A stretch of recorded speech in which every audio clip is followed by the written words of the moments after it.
feeling this is. The warning panel is bitching. Seek level ground. Yeah, well, I'm kind of climbing a hill, bro, so calm down. These machines will stop. They won't let you go places where it thinks it's going to tip itself over or something. It just won't go there. So I'm not too worried about it. But you got to be careful when you're driving one of these. Like I said, when your front tire dips down into like a pothole or something, you end up bouncing the fuck out of the basket and you don't see it coming. You get tossed, man. Normally I'd be wearing a safety harness, but plot twist, I'm not. So that's easy enough. Ladies and gentlemen, we made it. Going down. Not gonna lie, these things make me nervous. I had to cross a road with it and stuff. I don't get paid enough for this, I tell you. I'll try and get myself up into position. Boom out just about all the way and see if we can actually reach the spot we're trying to get to. Super fun times when these are boomed out all the way. You get some sea legs going real quick, son. Tell you what.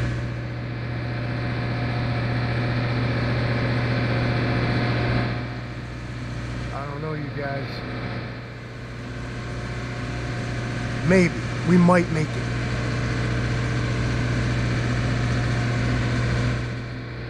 Could happen. I don't know.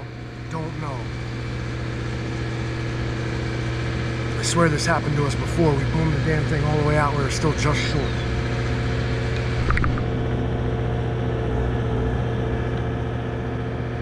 So I'm going to try to match the pitch of the boom to the pitch of the roof. Close to it anyway. I'm telling you, we're going to get fucked here, you guys. It ain't going to work. Telling you. And then what? Then what the fuck am I supposed to do? I'm gonna get fucked.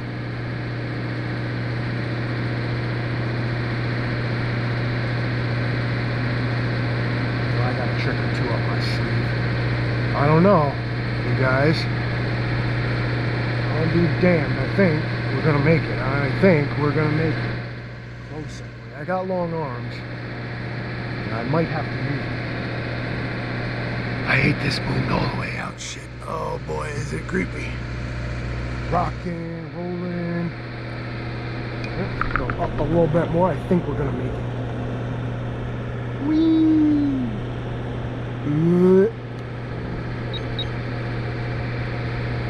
Wow, yeah, we gotta boom this son of a bitch all the way out. But I'm gonna have to stretch anyway. That's it. And we're done. Right, we want to creep. And I mean fucking creep. My steel toes don't quite fit in this little thing for the foot switch. Come on. Come on. We're creeping. We don't want to hit the house with this thing. Especially fucking boomed out like that. Son of a bitch. I'm still going to have to stretch. What if I took the bucket?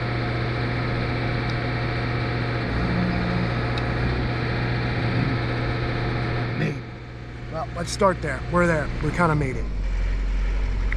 For perspective, we are all the way out, you guys. We are all the way out. It's a little bouncy way up here. It's like being in a ship on the ocean. Throughout the course of this video, you're going to see me do some stuff that is wildly unsafe and, you know, oh, she's going to have a fit and that sort of thing. Call the cops, dude. Bring them on. I spend like 45 minutes driving this man lift here, boom it out 60 feet into this place it looks like nobody's been able to get to for about 100 years. All right, this is my favorite kind of paint to scrape, really. But how do you scrape crown molding? I don't know. They have all these little baby tools and stuff you can use to do it. They got all these cool little specific things. Here's what I do.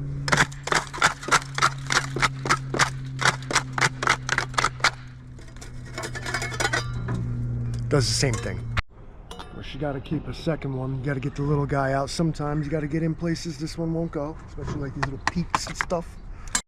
Something to think about when you're considering building materials, in this case siding materials for the house, like cedar. It's awesome. Doesn't rot. insect resistant, but you know what else it resists? Holding paint. If you don't like dip your cedar shingles like completely like in a barrel of paint and just let them sit there and soak up all that paint, this is what you'll get when you paint cedar. It contracts, it breathes, the oils in it push out, and it won't let the paint stick. And I mean, it just straight up rejected it. I mean, you can see the primer never even, it pushed it right out. So if you're gonna do cedar, you gotta have them dipped, and it is the difference between whether you're gonna keep the paint on your siding or not. I always wear some form of eye protection, and I usually wear gloves when I'm doing this. Paint chipping your eye is just terrible, man. Like, imagine, like, I don't know, it sucks. And by the end of the day, if I don't put my gloves on, my knuckles will be all scraped up from dragging them through those sharp paint chips. So a little bit of PPE goes a long way, tough guy. I mean, why would you bring a man lift all the way up there with you? It looks like a pretty small spot, you know? What's your problem? Why you need all that big heavy equipment? Well, because for one, I can't even put like a ladder with a ridge hook on it on this roof because it's slate, so you can't even walk on it. I'll tell you, when people build houses, the painters, they just are like, fuck them. Like, there's always a 30-foot bush in the way. You know, landscaping's always done, and then get the painters to come in, make them move all their crap around, all this junk you put in the way. Talking to you, homeowners.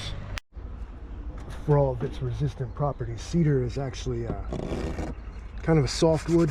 So even though it looks like I'm being real aggressive with the scraper, I'm really trying to not gouge the wood. It's in really good shape underneath there, so you know, there's no need to be digging in and stuff like that. The paint won't come off, okay? Safety inspectors, OSHA people, look away now. We're breaking some rules here.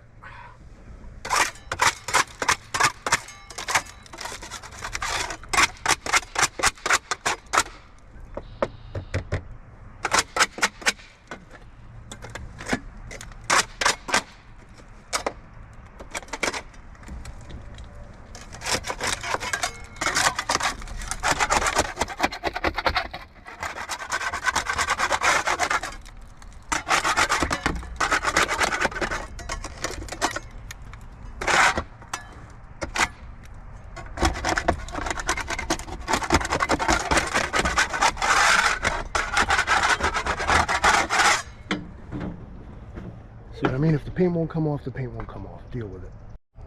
Another thing that you want to watch out for when you're working on cedar siding, doing painting, scraping, anything where you're going to be like rough with it, if it's an older place, it's a good possibility they didn't use stainless steel fasteners like we know to use now, and you can end up just popping all your nail heads like right off. They turn to rust in there, then the siding starts to fall off. So be careful when you're scraping the old cedar. Unfortunately, it looks like I still can't reach the very back corner of this little fucking piece of hell up here. And I'm probably only going to keep getting worse as I move the lift down the slope of the roof. The reach out the side stays the same, so I'll always be having to reach out of the basket, and I think what I'm going to have to do is actually get out of the basket.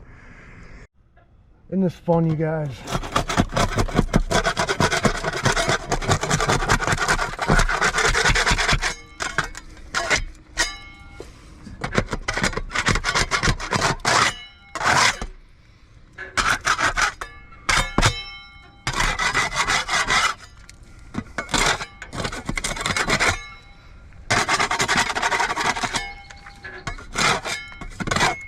Scrape every which way. Just because it came off, nothing came off like that, doesn't mean it won't come off like that. See that? Look, there's always something. And when you go to do your first coat of paint, bring a scraper with you. You're gonna find something. I guarantee you're gonna find something. When you're doing what I'm doing here, which is dangerous. See how my hands are between the wall and the bar? If this thing, you know, somehow moved, it's a crushing hazard. But I've got it set to where I've got a good amount of sway. But this is kind of bad practice, you guys, but if the safety guys were here, this job would take like 3 years. More super fun times. I'm gonna lean right out of the bucket here with some knee pads for my delicate little skin. Metal grate sucks. Wearing shorts. So much better. Got a little carpet now. All right, let's pray. See what I'm doing? Once again, bad practice. Don't do this, or don't get caught doing it. Whatever. I don't know if you guys can hear me, but see this horse shit I gotta do here.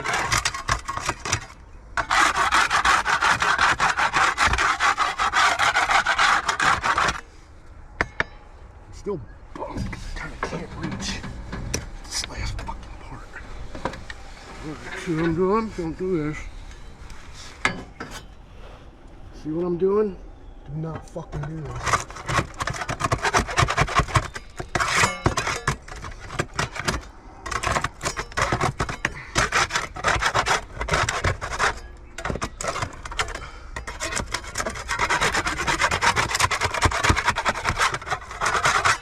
Whew.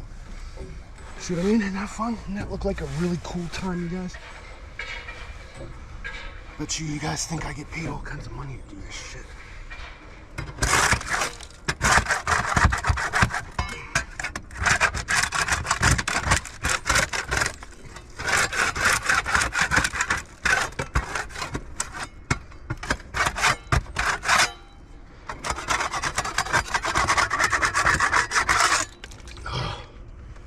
OSHA compliance inspector has entered the chat.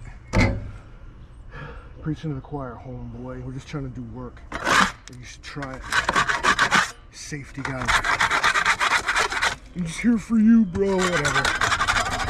Pick up a paint machine. Get up that ladder. Safe boy. I would hazard.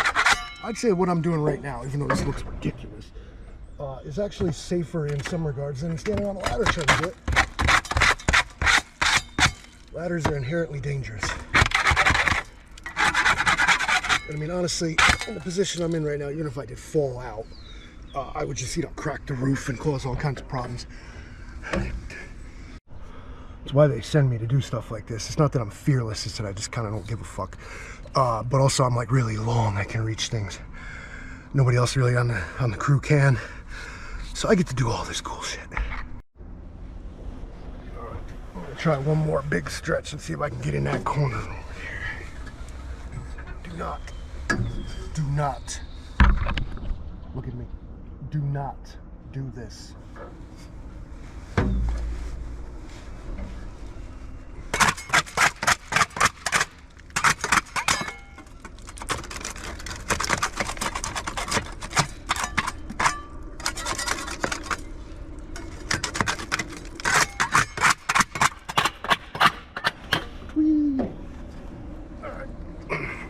About what I can. That is the extent of my reach right there. Do not do that. Okay. Lucky for me, all the big stretching is over for the moment.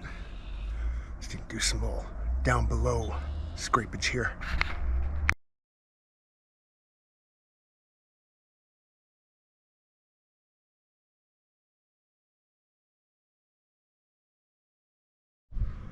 Back to my old tricks after lunch. Hanging out of the bucket again to get in this crazy back corner here. It's a stretch. It's a stretch, but we're getting there. Hang out for a minute. I'll talk about something.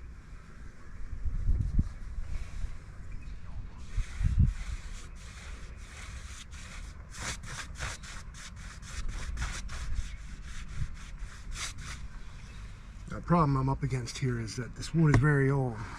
It's got all these pocks in it. High spots, low spots, bare spots, high spots, bare spots. This is where normally we would take sanders, we would sand this out so it's smooth. You're gonna look up the side of this and you're gonna see all this pock mark and stuff.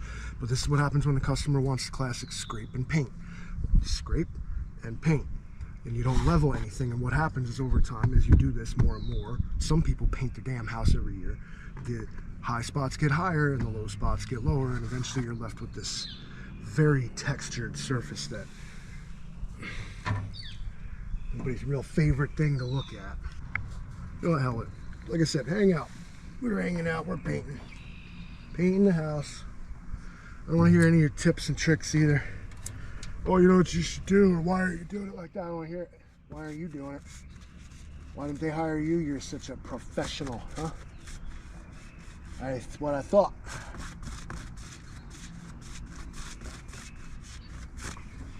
Sometimes I wonder when people hear me talking to my camera, if they just think I'm a weirdo. And I'll just go with it. You can think about me whatever you want. I'm a crazy motherfucker hanging off the top of your house. 1 foot in the basket, 1 foot in the roof.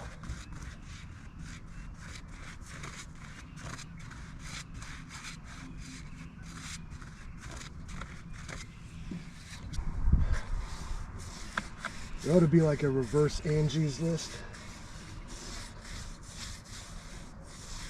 Where like contractors and workers and whatnot can go and like tattletale on crappy freaking customers. It's the other way around. Guys are always trying to rip you off. Not really. We just want to do the work for you and get it done. But y'all don't ever want to pay for it. Y'all want to always be half-ass it, half-ass it, half-ass it, because I don't want to spend no money, and then when it looks like shit, you blame the guy.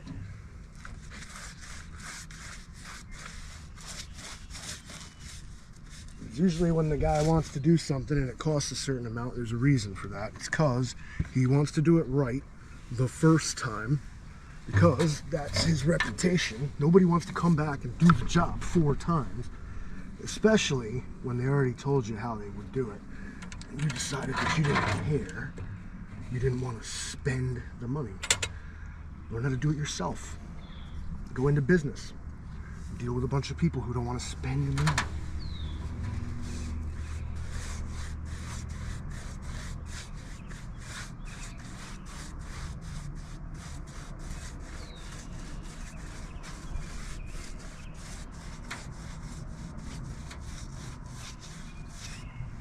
About enough, Rez. The practical reason we would generally sand a wall this rough is that it takes forever to brush it out. So again, for everybody who just thinks that by doing less work you make it faster, I promise you, you don't. And when it comes to painting, prep work is where 90% of the work is. Putting paint on the wall is the bullshit part. Go have your kid do that. But all this other stuff, scraping, the hole filling, the leveling, sanding, stuff like that, if you don't do that, you're just going to be up here again doing it, I promise you. Piss poor paint too. Benjamin Moore is not my favorite paint. If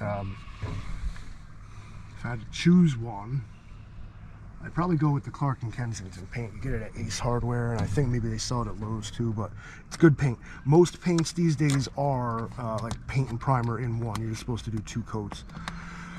At Clark & Kensington is, but it's a good like enamel paint. No matter if you're using their indoor stuff or the outdoor stuff, it's just good paint.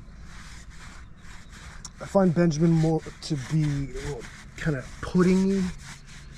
I don't know what they're doing there. It's like they're trying to be nice and thick, but especially in an exterior setting, thick paint kind of sucks.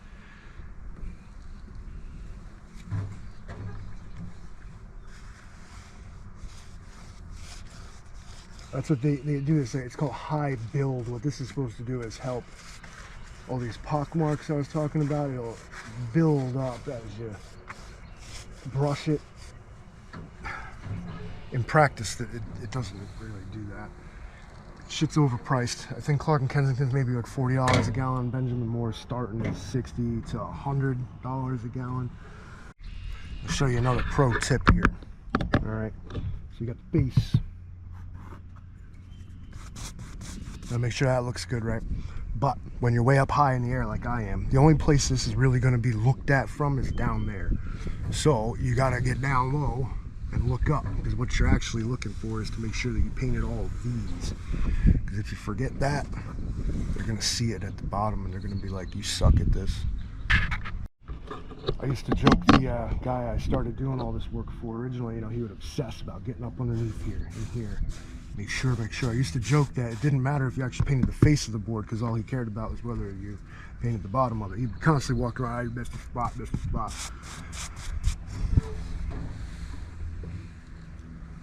It's a good fun time. Now, normally I would just paint this thing from top to bottom and then go half and half on it. But in this case, I want to just get all that ugly stretching out of the way first, so I've brought it this way. Now what you're going to do is take your wet paint and brush it into the dry paint. Don't drag wet paint from the edge of the dry. It's gonna, don't do it.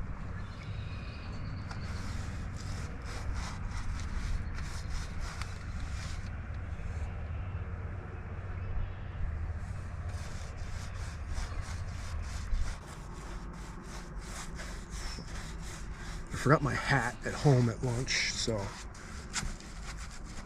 white hot sun in my face. The rest of it, all shade, just my face. All shade, just my face.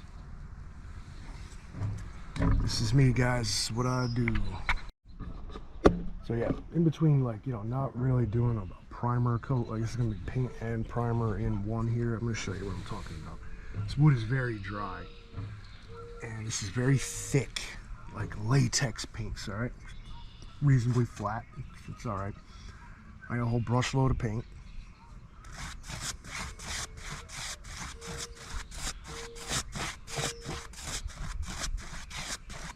See, this is what the pock marks are doing. I don't even know if you can see it. Right, see the pock marks? See, I'm painting it. Doesn't matter because the surface isn't level. So now I have to like do all the brush. This is brushy work. Probably I'll edit out all my pissy pants comments. I mean, everybody should be. I'm grateful I have a job and everything. Sometimes it's like, you know, one of them things. It's like, you know, thanks for thinking of me, but why did you? Our profession is somewhat unique. I don't do this like every day. I'm not a painter. I'm not a lawnmower. I'm not a, what else I brought you guys along with? A lumberjack. I'm not any of that stuff. It's just, these people think of something and then I get to carry it out, and when they say shit like, we did that. We, everybody's French. We did that. Same way, I guess, you know, I always say this is the way Pharaoh built the pyramids. Like, no, he didn't. Perhaps he funded it. But I feel like Pharaoh never even went there until like after the fact, like when they was putting his dead ass in the pyramid. Maybe then he was like, oh look, you guys, Ramses showed up, even though he's running around telling people he built that shit. He didn't even come here until he was dead. So, you know, I sometimes do things like hide my initials in places on work that I've done, just so, I don't know, the next guy will be like, oh wow, there was a guy here. We're getting somewhere. We're getting somewhere. Look at this. We got like a little triangle at the top done. Oh shit. I know, I see him. Cracks and stuff like that. No caulk, scrape and paint is what they said, so that's what they get. Something to be said about, some folks are just straight up hilarious. They'll call you up and they want you to do like a job. And you're like, okay, I know how to do that. But no, they want to like tell you how like they think it's done, and then if you don't do it that way, they think you're doing it wrong. I'm sure we've all met this person at least once, and not always the same person. Sometimes always the same person, but yeah, a good buddy of mine always said, he's like, don't let a customer tell you how to do the job they hired you to do, because if they knew how to do it, they wouldn't have hired you. Some folks are just genuinely trying to be helpful, you know, they're like, I had an idea that maybe, but then the best kind of customer will allow you to then explain that, like, okay, well, yeah, that's cute, but that's not how we do it. And then they'll be like, oh wow, that is like, oh wow, it's so crazy, you know, and like, then, you know, but other people, like, they straight up want you to do shit the wrong way, and will stand there with their arms crossed, making sure you do it the wrong way, and it's the only reason they're worried about it being is because it was their idea. Of course, you get these people too, like, you have a good idea, but it wasn't their idea, so screw your idea. You get those people too. At the end of the day, I guess you just want to do the work. You don't want to do the work, but what you want to do is the work, and then like get paid and go home. I mean, that's what it's for. And you want to do a good job. Like I said, nobody wants to come back and do stuff twice. You look like a chump. What's a good buddy of mine said, you know, if you want my name on it, we go official. We go, you know, that's checks and, you know, invoices and stuff like this. He's like, you want some BS?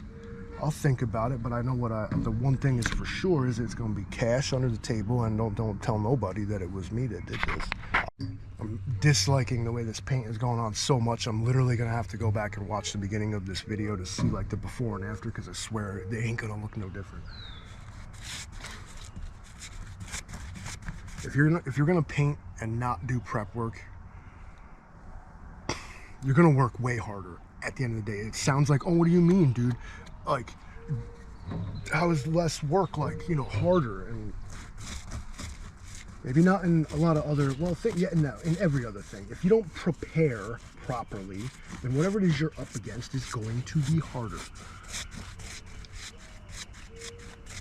Hey, you call cops. You could fight me on that. Some of y'all may be up in here like, oh, what kind of brush is that? It's a Purdy XL Elite 3-inch angled. It was made by Bay. Oh, I don't know. I hope you guys can see that. Bay made this. So that's really cool. You know, they're made in America, which is fun. I know some of y'all, Wooster gang, y'all piss right off. Oh, Wooster brushes. Quiet down. The adults are talking. What's the other ones? There's Picassos. Those are okay. I don't like them that much. I think they don't do so well like outdoors. Purdy brushes don't seem to let me down. I had one fall apart on me because I painted an entire chimney with it. Mostly though, I get rid of them because they're simply worn out, or they have no like bounce left in their bristles. Excuse me, GoPro, I'm trying to paint here. But Purdy's are good brushes. I suppose that depending on your price range, you might find them expensive. I take good care of mine. I do not treat my brushes like they're disposable. I get annoyed if other people use them, and I insist that I'm just taking a smoke break, then wash it out. I don't do the whole gum up my brushes and let them turn to shit thing. It's so annoying. This brush you're looking at here is actually like a couple of years old, but I'm such a jerk about keeping them clean that you wouldn't actually think that I use them at all. Which is in direct contrast to like most of my other stuff where I'm like, to hell with that piece of shit. I don't care what happens to it, just throw it in the box. But there's nothing worse than like a paintbrush that's all messed up. It's got a bunch of crap in it. Look, see this, it's getting it already. Back to the Wooster gang though. You know what I do use? I have a Wooster brass like brush. It looks like a big green toothbrush, and you can scrape the junk off your bristles, and it does wonders. You gotta have one. Other than that, I do prefer, both of my scrapers are just plain old Ace hardware, but Mrs. Livingston has like the DeWalt scraper set. Like, these things are like weapons, dude. Like, you've all heard of a 5-in-1? She has a 9-in-1. There's like a linoleum like gut ripping blade. I'm like, what are you doing with that on the painting job? She said, whatever I want. Makes sense. And I don't really use too much. If I were to sand this wall, depending on how thick, like if I was gonna like grind the paint right off it, I would just throw like a 36, 40 grit like 7-inch disc on an angle grinder and just wreck this. Whoop, burn all this old junk right off the top, nice gleaming new wood. And then you go back over it with like a palm sander or something. 120 grit, maybe 150. You're just trying to, because the grinder can't get in close to things, so there's going to be all these little corners and crevices where you couldn't get that in. You have to go in with the palm sander and do those, or else it looks like some guy with a extremely aggressive machine removed all the paint from your house. See what I mean? How much you gotta brush this shit? This is incredible. Benjamin Moore paint sucks, alright? I'm not gonna say it again. Benjamin Moore, get your shit together. Kind of, well, I don't know how fun or exciting it really is, but when you're up here on one of these things, nobody bothers you. Nobody leaves you alone. Nobody leaves you alone. Nobody bothers you and nobody leaves you alone. Let's play it. Let's try this. Nobody bothers you and everybody leaves you alone. I was told one time, but I think it was a scam. Pete guy, the guy with the highest ladder, you know, he gets respect, you know, because he's up there doing stuff, you know, unless you want to go do his job, you show some respect. I think that was some bullshit just to get me to go up and do the highest part of the roof. But I still say it anyway. It's like a funny joke, you know. So I mean, I'm out here boomed out on this thing, 60 feet in the freaking air. I'm not actually 60 feet in the air, but I am 60 feet away from the base of the machine. Like, okay, it is out all the way. It's literally arcing in the middle. Basically, should have titled this video like, I don't know, how to not paint a house. There's a lot missing here. A lot of prep work that didn't get done. But time and budget do not allow. What are you gonna do? Talk to the camera while you paint the house. That's what you do.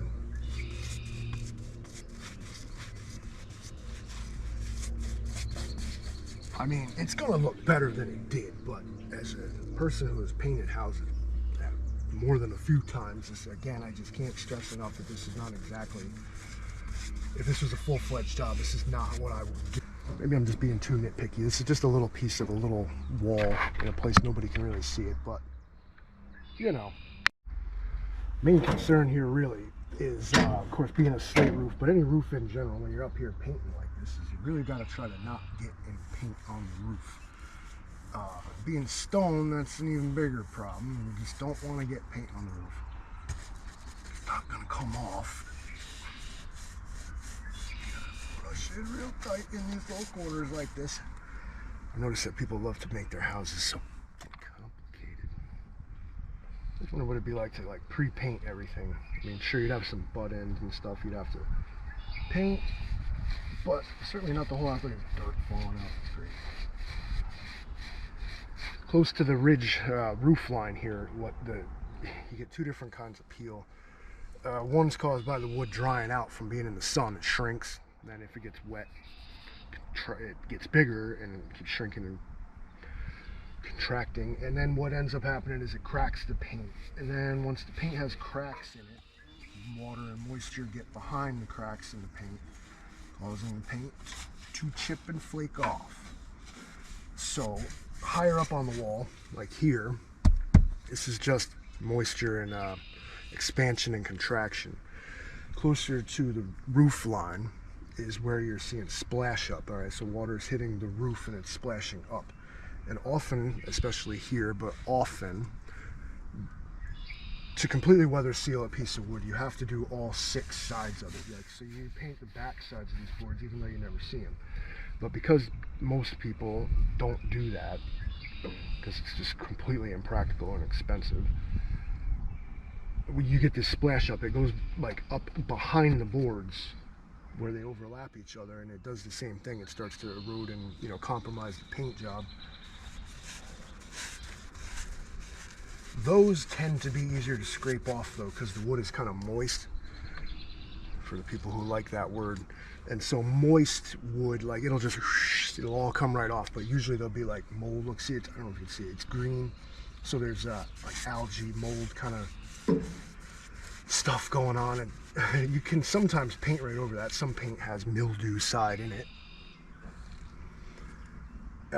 But again, generally, you know, on a true, you know, pro-ass job, we would just take the sanders out and burn this all right down to fresh, nice wood. It's going to accept the paint better, as well as just look better to the eye. It's one thing if you're using flat paint, but as soon as there's any kind of gloss to it at all, and in this case there's what old Ben calls low luster, which means it has a bit of a shine to it. So when you look up it, especially from like the side and the light is hitting it, you're going to see every single one of these little imperfections in it. So the reason why we would have said, can't stress enough, we would have generally sanded this level just for the aesthetic, but the old scrape and paint, everybody, this is what you get. I don't know, you guys are getting a little tight. I think maybe it might be time to move the basket. Oh, I see a spot I could get. Hold up.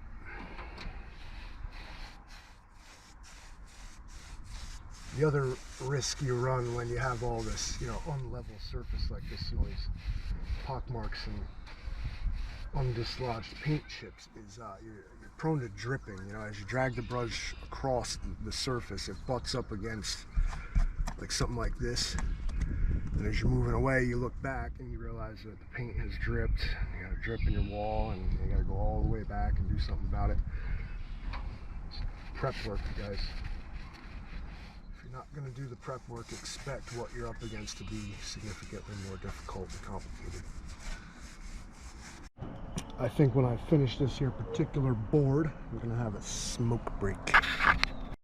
One of you sharp-eyed detectives probably noticed that I'm not heeding my own advice when I said that when you're going to put your first coat of paint on, you should bring a scraper with you. And you're right. I don't heed my own advice. I've said before, I say again, coaches don't play. Do as I say, not as I do.